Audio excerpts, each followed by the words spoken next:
అజిత్ కుమార్ హీరోగా రూపొందిన తమిళ చిత్రం గుడ్ బ్యాడ్ అగ్లీ ఇటీవల థియేటర్లలో విడుదలై మంచి వసూళ్లు రాబడుతోంది. ఆదిక్ రవిచంద్రన్ దర్శకత్వంలో రూపొందిన ఈ సినిమా పైన మిక్స్డ్ టాక్ వచ్చిన అజిత్ అభిమానుల నుండి భారీ స్పందన లభిస్తోంది. అయితే సినిమా హిట్ అవుతోందన్న వార్తల మధ్య ఓ వివాదం తెరపైకి వచ్చింది. లెజెండరీ మ్యూజిక్ డైరెక్టర్ ఇళయరాజా ఈ సినిమాలో తన పాటలు అనుమతి లేకుండా వాడినందుకు నోటీసులు జారీ చేశారు.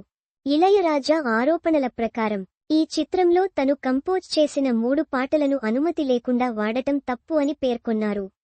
తన మ్యూజికల్ క్రియేషన్స్ ను అనుమతి లేకుండా వికృతీకరించి వాడటమని, ఇది తన కాపీరైట్ హక్కుల ఉల్లంఘన కిందకు వస్తుందని లీగల్ నోటీసులో వివరించారు.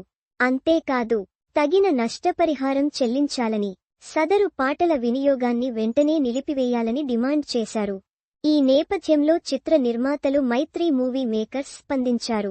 ప్రొడ్యూసర్ నవీన్ మాట్లాడుతూ, మేము గుడ్ బ్యాడ్ అగ్లీ సినిమాలో వాడిన పాటల కోసం అవసరమైన మ్యూజిక్ లేబుల్స్ నుండి అధికారిక అనుమతులు తీసుకున్నాం.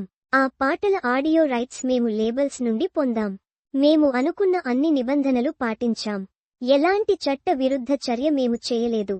అన్ని అవసరమైన ఎన్ఓసీలను నాక్స్ సేకరించాం అని స్పష్టం చేశారు. ఇళయరాజా మాత్రం తన సాంగ్స్ ను ఎవరు ఎలా వాడినా తన అనుమతి తప్పనిసరి అనే స్థానం నుంచి మాట్లాడుతున్నారు. గతంలో కూడా పలు సందర్భాల్లో మ్యూజిక్ షోలు, పబ్లిక్ స్టేజీలపై తాను కంపోజ్ చేసిన పాటలు వాడినప్పుడల్లా నోటీసులు పంపిన రికార్డు ఉంది. ఆయన తన సంగీతానికి గౌరవం, ప్రాముఖ్యత ఎంత ఉందో చాటేలా ఈ లీగల్ యాక్షన్లు చూపిస్తున్నాయి.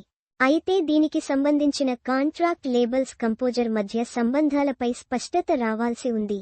ఇక ఈ వివాదం సినిమాపై ఎంత ప్రభావం చూపుతుందో చూడాలి.